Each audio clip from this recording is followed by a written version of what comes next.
मेरा नाम है मोहित और आपका स्वागत हमारे YouTube चैनल हिस्ट्री चैंपियन में। तो जैसा कि आप जानते हो, आपका जो पेपर होने वाला है सीईटी का, उससे संबंधित आपके सामने पूरे के पूरे जो प्रैक्टिस सेट आपके सामने राजस्थान के इतिहास से संबंधित करा रहा हूँ। जो आपके सामने अपन ने जो सीरीज शुरू किया तांडव सीरीज, उसका पार्ट नंबर 3 होने वाला है। कौन सा होने वाला है? पार्ट नंबर जो 3 है वो आपके सामने होने वाला है तांडव सीरीज का। तो इससे संबंधित अपन भाई आपके सामने पढ़ने वाले हैं। आज अपन कौन सा टॉपिक पढ़ेंगे भाई? जो राजपूतों की जो उत्पत्ति हुई थी, कौन सी राजपूतों की जो उत्पत्ति हुई थी उससे संबंधित, और बाद में अगला टॉपिक अपन गुर्जर प्रतिहार वंश का पढ़ेंगे। लेकिन आज अपन सिर्फ गुर्जर राजपूतों की उत्पत्ति वाला जो टॉपिक है वो पढ़ने वाले हैं। चैनल को जरूर से सब्सक्राइब कर देना। 2 वीडियो ऑलरेडी डाल चुका हूँ, जो प्लेलिस्ट है उसका लिंक डिस्क्रिप्शन में देखा, पहले से जाकर आप अच्छे से पढ़ सकते हो। पूरा का पूरा आपके सामने राजस्थान का इतिहास है वो अच्छे से कवर कराया जाएगा और एमसीक्यू के साथ आपको कवर करवा रहा हूँ मैं। चलिए शुरू करते हैं। पृथ्वीराज रासो के अनुसार, किसके अनुसार? पृथ्वीराज रासो के अनुसार जो आपके सामने जो राजपूत हैं उनकी जो उत्पत्ति है वो आबू पर्वत के पर स्थित विशिष्ट मुनि के अग्निकुंड से हुई। इस प्रसिद्ध ग्रंथ के रचयिता कौन है? तो यहाँ पर आपके सामने क्या पूछा गया? पृथ्वीराज रासो क्या है? जो पृथ्वीराज रासो है, जो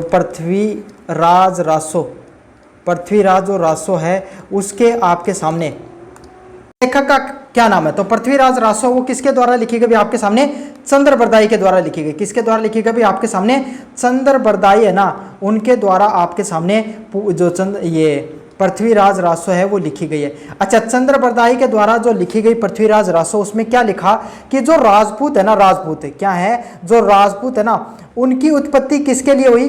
जो राजपूतों की उत्पत्ति ऐसे हुई है जिसमें क्या था कि जो राक्षस है ना वो अपने एक चरम सीमा पर पहुंच चुके थे, है ना, हर तरफ उन्हीं का अत्याचार देखने को मिल रहा था। तब जो माउंट आबू है ना, माउंट आबू, उसका जो आबू पर्वत, मतलब माउंट आबू का ही जो पर्वत है उसके ऊपर जो विशिष्ट मुनि है उनके द्वारा एक क्या किया गया? यज्ञ किया गया।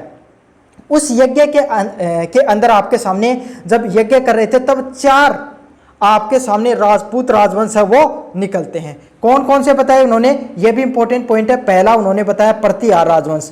कौन सा बताया? प्रतिहार राजवंश की उत्पत्ति होती है। फिर आपके सामने उन्होंने कौन सा बताया? परमार राजवंश की उत्पत्ति होती है। और उन्होंने कौन सा बताया आपके सामने? चालुक्य राजवंश है उसकी उत्पत्ति होती है। और साथ के साथ इन्होंने और अगला कौन सा बताया? चाहमान राजवंश है उसकी उत्पत्ति होती है। कौन से राजवंश की होती है? चाहमान राजवंश है उसकी उत्पत्ति होती है। तो चारों जो राजवंश है, चाहे प्रतिहार, परमार, चालुक्य और चाहमान राजवंश है, ये राजपूत हुए। इसमें सबसे आखिरी और सबसे शक्तिशाली राजवंश किसका माना गया? पृथ्वीराज रासो के अनुसार चाहमान राजवंश उसको माना गया था। समझ में आ गया आपके सामने?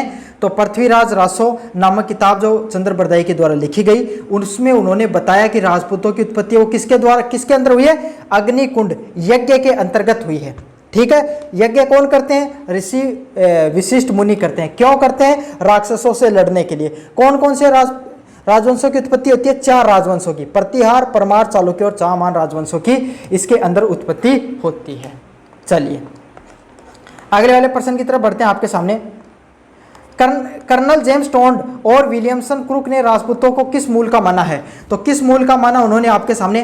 तो भाई देखो, हमेशा याद रखना, विदेशी आदमी ना भाई, जैसे अपन राजस्थान के हैं तो भाई अपन को अगर विदेश का भी इतिहास अगर लिखने बैठेंगे ना तो कहीं ना कहीं उसके अंदर इंडिया का या राजस्थान का टच दिखाने का प्रयास करेंगे। तो ऐसे ही आपके सामने कोई भी भाई अंग्रेजी साहित्यकार है वो अपना अगर साहित्य लिखेगा तो कोशिश करेगा कि वो उसको अपने से जोड़े। तो यही काम उन्होंने भी किया। उन्होंने क्या बताया कि जो कर्नल जेम्स टोड है और विलियमसन क्रूक है, उन्होंने राजपूतों की उत्पत्ति किससे मनाई? विदेशी लोगों से। क्या कहा कि विदेशी जो प्रजातियां हैं, कौन सी? शक और सीथियन। शक और जो सीथियन है, जब उन्होंने भारत पर आक्रमण किया तो उस प्रजाति के जो लोग हैं उन्होंने आपके सामने कुछ हिस्से को जीता और फिर वो यहीं पर आकर बस गए। और आगे जाकर आपके सामने वही लोग क्या कहलाते हैं? वही आपके सामने राजपूत है वो कहलाते हैं। अब उन्होंने कैसे कहा? इन्होंने विदेशी इनको क्यों माना? इन्होंने किस आधार पर माना? उनकी जो सामाजिक प्रथा है, राजपूतों की जो सामाजिक प्रथा ना, किस आधार पे? राजपूतों की जो सामाजिक प्रथा है, जो सामाजिक प्रथा है, जैसे कि आपके सामने भाई इनकी रहन सहन हो गया, जैसे रहन सहन हो गया, है ना, जैसे इनके राजपाट करने का तरीका है, जैसे इनकी सामाजिक प्रथाएं, उसके आधार पे उसका अध्ययन करके कर्नल जेम्स टोंड और विलियमसन क्रूक ने उनको विदेशी उत्पत्ति का माना है। और उसमें अगर जातियां भी पूछ ले तो शक और सीथियंस के अंतर्गत इनको माना गया। ऑप्शन नंबर सी एकदम करेक्ट होने वाला है। चलिए, किस इतिहासकार ने राजपूतों की उत्पत्ति ब्राह्मणों से होने का सिद्धांत प्रतिपादन किया है? किसके द्वारा किया गया आपके सामने? किस इतिहासकार ने राजपूतों की उत्पत्ति किससे माना है कि राजपूतों की उत्पत्ति किससे हुई है? भाई आपके सामने जो ब्राह्मण है ना उनके द्वारा आपके सामने हुई है। ठीक है, तो किसके द्वारा आपके सामने कहा गया? भाई ये कहा गया डॉक्टर वी.आर. भंडारकर हैं। कौन से है? Doctor VR. भंडारकर हैं, उनके द्वारा कहा गया है। इनका अगर पूरा नाम बताऊं तो मैं आपको डॉक्टर देवदत्त, क्या नाम है इनका? डॉक्टर देवदत्त रामकृष्ण भंडारकर के नाम से इनको जाना जाता है। किसके नाम से? रामकृष्ण भंडारकर इनका आपके सामने पूरा नाम है। इन्होंने क्या बताया? उन्होंने क्या बताया कि जो राजपूतों की उत्पत्ति वो ब्राह्मणों से हुई है, मतलब पहले ब्राह्मण कुल के हुआ करते थे, आगे जाकर इन्होंने क्या क्या आपके सामने क्षत्रिय कुल को अपनाया और अपने राजवंशों की स्थापना करने का काम किया। अब इन्होंने ये बात कही किस आधार पे? भाई डॉक्टर वी.आर. जो भंडारकर हैं उन्होंने किस आधार पे बात कही? ये बात इन्होंने बिजोलिया शिलालेख के आधार पे कही है। किसके आधार पे कही है? जो बिजोलिया शिलालेख है ना, उस शिलालेख का इन्होंने क्या किया? अच्छे से अध्ययन किया। क्या क्या? जो बिजोलिया शिलालेख है ना उसका इन्होंने अच्छे से अध्ययन किया और उस अध्ययन पे इन्होंने यही बताया कि जो राजपूत हैं इनकी उत्पत्ति जो आपके सामने खज्जर, कौन सी? एक खज्जर जाति होती थी ब्राह्मणों की, उस जाति से आपके सामने जो क्या होते हैं आपके सामने जो राजपूत हैं वो निकले हैं। क्या है? राजपूत हैं वो इस जो जनजाति है उस ब्राह्मणों की खज्जर जाति से निकले हैं। और उन्होंने बिजोलिया शिलालेख के आधार पर यह बात बताई। और किसके द्वारा बताई गई? Doctor DR. भंडारकर के द्वारा ये बात है वो बताई गई है। चलिए, अगले वाला प्रश्न है, राजपूत विशुद्ध भारतीय आर्य प्राचीन क्षत्रियों की संतान है। इस मत का मुख्य समर्थन किसके द्वारा माना गया? क्या माना गया? जो राजपूत है ना वो विशुद्ध भारतीय आर्य, मतलब जो भारतीय आर्य जो समाज हुआ करता था प्राचीन समय में, जो क्षत्रिय हैं, इनके आधार किसके द्वारा माना गया? कि इन्होंने कही है भाई आपके सामने, तो ये बात कही गई है गौरी शंकर हरिश्चंद्र ओझा और सी.वी. वेद के द्वारा। किसके द्वारा? गौरी शंकर आपके सामने हीराचंद के द्वारा और सी.वी. वेद के द्वारा। और किसके द्वारा? सी.वी. वेद के द्वारा आपके सामने ये बात है वो कही गई है। समझ में आ गया आप? और इन्होंने क्या क्या, जो कर्नल जेम्स टोड ने कहा था ना कि भाई ये विदेशी लोग हैं, विदेशी प्रजातियों की उत्पत्ति है राजपूत, इन्होंने इसको बिल्कुल नकार दिया। इन्होंने कहा कोई विदेशी नहीं है। ये गौरी शंकर हरिश्चंद्र और सी.वी. वेद ने कहा कि ये तो हमारे जो किसके आधार पे आपके सामने जो प्राचीन जो हमारे कौन हुआ करते थे? आर्य हुआ करते थे। आर्यों के अंदर भी कौन कौन से राजवंशों की बात की इन्होंने? जो सूर्यवंशी राजवंश, कौन से वंश? सूर्यवंशी राजवंश और आपके सामने चंद्रवंशी राजवंशों के आधार पे, चंद्रवंशी जो राजवंश पहले देखने को मिलते थे, उन वंशों की, उन जो आर्य समाज के जो क्षत्रिय वंश थे, उन्हीं वंशों की आगे जाकर जो राजवंशों की उत्पत्ति इनको माना और आगे जाकर ये राजपूत है वो कहलाए। समझ में आ गया? तो इन्होंने क्षत्रिय माना, भारतीय आर्य क्षत्रिय माना, कौन से राजवंशों के माना? सूर्यवंशी और चंद्रवंशी राजवंशों की उत्पत्ति माना। गौरी शंकर हरिश्चंद और सी.वी. वेद के द्वारा इनको माना गया है राजपूतों को। समझ में आ गया? चलिए, अगले वाला प्रश्न है जो मैंने पहले बताया था, बिजोलिया शिलालेख है 1170 ईस्वी के अनुसार चौहानों को किस वंश का माना गया? तो बिजोलिया शिलालेख 1170 के अनुसार चौहानों को किस वंश का माना गया भाई आपके सामने? तो किस वंश का माना गया आपके सामने?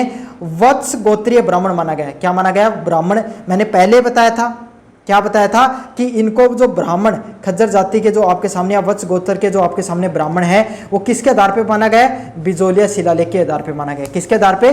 बिजोलिया शिलालेख के आधार पे माना गया है। ठीक है, चौहान भी आते हैं।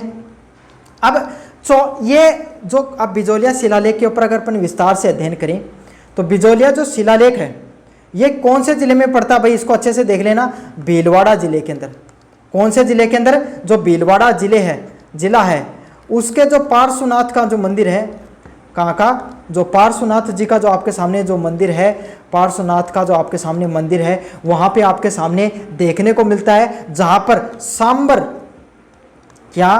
सांबर और जो अजमेर के जो चौहान हैं, और जो अजमेर के जो आपके सामने जो चौहान राजवंश है, अजमेर के जो आपके सामने चौहान वंशावली है उसके बारे में आपके सामने बताया गया है, और वहां पर वत्स गोत्रीय ब्राह्मण उनको बताया गया है। समझ में आ गया? अच्छे से समझ लेना।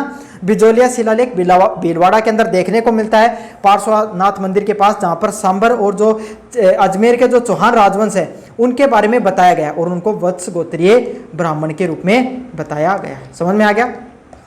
चलिए अगले वाला प्रश्न है, किस ब्रिटिश इतिहासकार के अनुसार राजपूत हूण जाति के संतान माने गए हैं? किसके माने गए हैं? हूण जो जनजाति है ना, कौन सी जनजाति?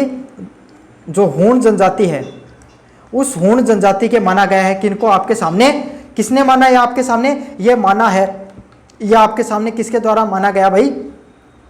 जो डॉक्टर V.A. स्मिथ के द्वारा। किसके द्वारा? Doctor V.A. स्मिथ के द्वारा। इनका नाम विरोड ऑर्थर स्मिथ के नाम से भी जाना जाता है। तो ऑप्शन नंबर बी है वो एकदम करेक्ट होगा। इन्होंने क्या माना? जो विदेशी जनजाति हुआ करती थी हूण, जब वो भारत में आए उन्होंने आक्रमण किया, वो यहाँ पर बस गए और वही आगे जाकर राजपूत है वो कहलाए। किसके द्वारा कहा गया? Doctor V.N. स्मिथ के द्वारा कहा गया है।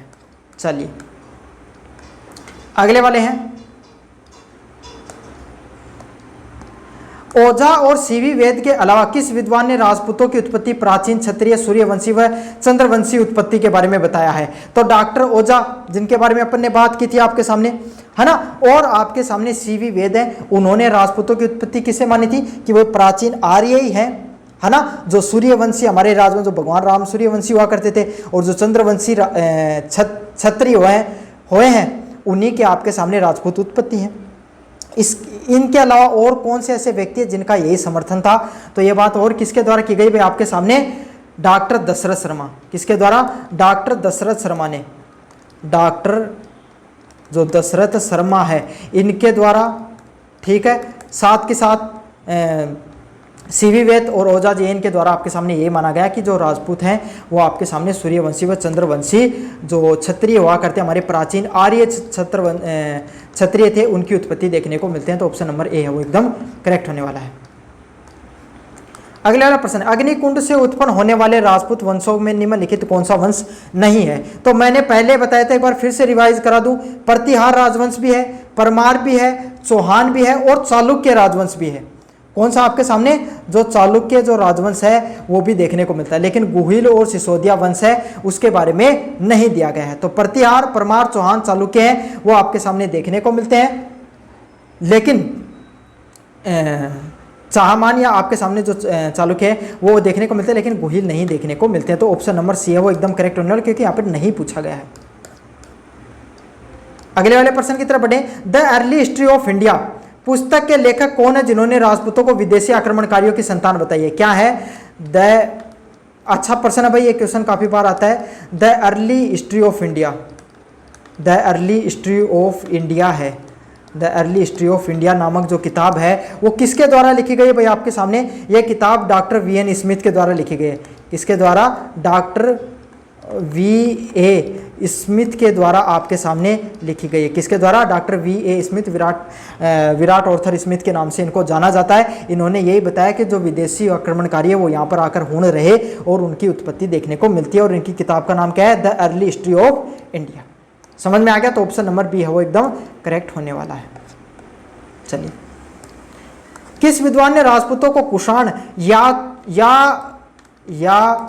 यूची जाति का माना है? किसके द्वारा आपके सामने? किस विद्वान ने राजपूतों को जो कुषाण जनजाति हुई है या यूची जनजाति से संबंधित माना गया है? तो किसके द्वारा माना गया? वे आपके सामने कनिंघम है, उनके द्वारा माना गया है। और ये जो कनिंघम है ये आपके सामने भारतीय सर्वेक्षण, इंडियन आर्कियोलॉजिकल डिपार्टमेंट होता है जो खुदाई वगैरह करता है, जितना भी जो सर्वेक्षण वगैरह होते हैं, भारतीय सर्वेक्षण विभाग के क्या थे आपके सामने? जनक भी माना जाता है। क्या माना जाता है? इनको जनक भी माना जाता है। उन्होंने ये बात किस आधार पे कही कि ये कुषाण जनजाति के हैं, यूची जनजाति के हैं? कौन से पे? गुज्जर ताम्रपत्र है, गुजरों का जो ताम्रपत्र देखने को मिला था, जिसका नाम क्या था? गुज्जर प्रतिहारों के द्वारा जो आपके सामने लिखा गया था ताम्रपत्र, क्या नाम था उसका? ब्रोच। ब्रोच जो गुर्जर ताम्रपत्र, भाई गुर्जर प्रतिहार राजवंश के द्वारा एक ब्रोच शिलालेख मान लो, वो ताम्रपत्र मतलब तांबे के ऊपर आपके सामने एक पट्टी के ऊपर पूरा का पूरा लिखा गया था। उसके अंतर्गत ये बात देखने को मिलती है कि कुषाण है वो शायद जो यूची जनजाति से हुए हैं। कन्निगम के द्वारा ये बात है वो कही गई है। नैन्सी ख्यात कवि सूर्यमल मिश्र ने राजपूतों की उत्पत्ति किससे संबंध जोड़ा है? तो किससे उनका जो संबंध है वो आपके सामने जोड़ा गया है भाई आपके सामने। तो किसके साथ जोड़ा गया है आपके सामने? अग्निकुंड सिद्धांत से, जो पृथ्वीराज रासो के अंतर्गत आपके सामने चंद्रप्रदायी ने जो बताया था कि मुनि विशिष्ट ने जो आपके सामने यज्ञ कराया था, उससे आपके सामने राजपूतों की उत्पत्ति होती है। तो इसी बात में हाँ मिलाने का काम किसके द्वारा किया गया है? नैन्सी ख्यात और कवि सूर्यमल मिश्र के द्वारा। अब जो नैन्सी ख्यात किसके द्वारा लिखी गई आपके सामने? मुणोत नैन्सी के द्वारा, इसके द्वारा मुणोत नैन्सी के द्वारा आपके सामने लिखी गई है। इनको ना राजस्थान का अबू फजल भी कहा जाता है। क्या कहा जाता है आपके सामने? राजस्थान का अबू फजल, राजस्थान का अबू फजल भी कहा जाता है। समझ में आ गया? अबू फजल भी इनको कहा जाता है। ठीक है, कौन आपके सामने? जो नैन्सी ख्यात जो लिखी गई मुणोत नैन्सी के द्वारा, और कवि सूर्यमल मिश्र ने भी उनको किसके द्वारा माना गया आपके सामने? और मुणोत नैन्सी ख्यात ना ये किताब का नाम है। समझ में? सॉरी, नैन्सी ख्यात है ये, मुणोत नैन्सी के द्वारा किताब लिखी गई उसका नाम है। और कवि सूर्यमल मिश्र ने ये बात कही कि अग्निकुंड सिद्धांत थी। सही भाई, इनकी उत्पत्ति अग्निकुंड से ही हुई है। चंद्रप्रदायी के अनुसार अग्निकुंड में से सबसे अंत और सबसे शक्तिशाली कौन सा राजपूत वंश उत्पन्न हुआ? क्या हुआ? चंद्रप्रदायी ने, किन्होंने? चंद्रप्रदायी के द्वारा, किसके द्वारा? चंद्रप्रदायी के द्वारा अग्निकुंड में सबसे अंत में कौन सा सबसे शक्तिशाली राजवंश उत्पन्न हुआ था? तो मैंने कौन सा बताया था भाई? चाहमान वंश। कौन सा वंश? चाहमान या चौहान वंश है ना आपके सामने, उनको सबसे लास्ट में उनकी उत्पत्ति मानी गई। और चाहमान का अर्थ होता है चार भुजाओं वाला। क्या है? चार भुजाओं वाला। ऐसा माना गया जब मुनि विशिष्ट ने जब अपने यज्ञ कर रहे थे तो आखिरकार में जो मंत्र पढ़े उसमें सबसे आखिर में चार भुजाओं वाला एक आपके सामने जो व्यक्ति पैदा हुआ उसका नाम चाहमान कहलाया। आगे उसने चाहमान राजवंश या चौहान राजवंशों की क्या करी? स्थापना करी। समझ में आ गया? तो चंद्रप्रदायी के अनुसार अग्निकुंड में सबसे अंत में चाहमान या चौहान राजवंश है, सबसे शक्तिशाली है, उनकी उत्पत्ति होती है। ऑप्शन नंबर सी है वो एकदम करेक्ट होने वाला है। ब्रोच गुर्जर ताम्रपत्र के आधार पर राजपूतों को कुषाण वंशज मानने का इतिहासकार कौन रहे हैं? क्या हुआ? ब्रोच गुर्जर आपके सामने जो ताम्रपत्र है उसके आधार पर राजपूतों को कुषाण वंश का कौन मानता है भाई आपके सामने? कौन मानता है आपके सामने? जो अलेक्जेंडर कनिंघम है, उन्होंने आपके सामने क्या किया? जो ब्रोच गुर्जर जो ताम्रपत्र है जो किन के द्वारा लिखा गया था? गुर्जर प्रतिहारों के द्वारा लिखा गया था, उसका अध्ययन किया अलेक्जेंडर कनिंघम के द्वारा। और उन्होंने बताया कि ये कुषाणों की यूची जो जनजाति है उससे आपके सामने जो राजपूत है वो देखने को मिलते हैं। अलेक्जेंडर कनिंघम है, उनको भारतीय आर्कियोलॉजिकल डिपार्टमेंट, भारतीय सर्वेक्षण विभाग के भी क्या माना जाता है? जनक भी माना जाता है। मतलब ये पहले व्यक्ति थे जिन्होंने जो अलग अलग प्रकार की जो सभ्यताएं देखने को मिली उनकी खोज हुई। उन सब भाई तो अलग अलग प्रकार की जितनी भी सभ्यताएं होती है ना, है ना, इतिहास से संबंधित जितनी प्राचीन चीज़ें उसके बारे में जिस विभाग में अध्ययन किया जाता है वही भारतीय सर्वेक्षण विभाग कहलाता है। समझ में आ गया? ये अंग्रेजी आपके सामने अधिकारी थे अलेक्जेंडर कनिंघम, उनके द्वारा इसका जो स्थापना वो की गई थी अंग्रेजों के टाइम पर। राजपूतों की उत्पत्ति का मिश्रित सिद्धांत कि वे भारतीय और विदेशी दोनों संस्कृतियों का मिश्रण है, वो किसके द्वारा दिया गया है? मतलब राजपूत मिश्रित संस्कृति के हैं। कौन सी संस्कृति के हैं? मिश्रित संस्कृति के हैं। समझ में आ गया? उसमें कुछ उनके गुण हैं, वो कौन से हैं? विदेशी जनजातियों के हैं। क्या है? कुछ गुण उनके विदेशी जनजातियों के हैं और कुछ गुण उनके क्या है? भारतीय जनजातियों के। तो ये मिश्रित संस्कृति का जो सिद्धांत है वो किसके द्वारा दिया गया है आपके सामने? किसके द्वारा दिया गया है? देवी प्रसाद चट्टोपाध्याय के द्वारा। डॉक्टर डीपी चट्टोपाध्याय, जिनका नाम क्या था आपके सामने? देवी प्रसाद। डॉक्टर देवी प्रसाद चट्टोपाध्याय, किसके द्वारा? चट्टोपाध्याय, उनके द्वारा यह सिद्धांत है वो दिया गया था। तो ऑप्शन नंबर सी है वो एकदम करेक्ट होने वाला है। हमीर महाकाव्य और पृथ्वीराज विजय ग्रंथों में चौहान राजपूतों को क्या माना गया? तो हमीर महाकाव्य और पृथ्वीराज विजय ग्रंथों में चौहान राजपूतों को क्या माना गया आपके सामने? क्या माना गया? सूर्यवंशी। क्या माना गया? सूर्यवंशी माना गया। मतलब भगवान जो राम के जो या प्राचीन हमारे जो आर्य राजवंश हुआ करते थे उसमें जो सूर्यवंशी राजवंश है वही आगे जाकर राजपूत कहलाए हैं। ये हमीर कावे और पृथ्वीराज विजय के अंदर लिखा गया है और ये चौहान राजपूतों के बारे में बताया गया है। ऑप्शन नंबर बी है वो एकदम करेक्ट होने वाला है। समझ में आ गया? मतलब भाई जो चौहानों का ना सूर्य देव के बराबर मानने का बताया गया है। किस शिलालेख में प्रतिहारों को राजा लक्ष्मण के वंशज सौमित्र मानकर रघुवंशी कहा गया है? तो कौन से शिलालेख में बात कही गई है? ये ग्वालियर प्रस्तुति में। किसमें? ग्वालियर प्रस्तुति में बात कही गई है, जिसमें क्या कहा गया है कि जो गुज्जर प्रतिहार है ना, ये जो भगवान राम के भाई थे राजा लक्ष्मण, उसके प्रतिहार थे। प्रतिहार मतलब द्वारपाल नहीं होते, गेट को जो रखवाली करते हैं, वो आपके सामने हुए हैं और वही आगे जाकर क्या हुए? आपके सामने गुज्जर प्रतिहार कहलाए। ये बात कहाँ पर लिखी गई है? ग्वालियर प्रस्तुति के अंदर लिखी गई है। ऑप्शन नंबर जो बी है वो एकदम करेक्ट होने वाला है। चलिए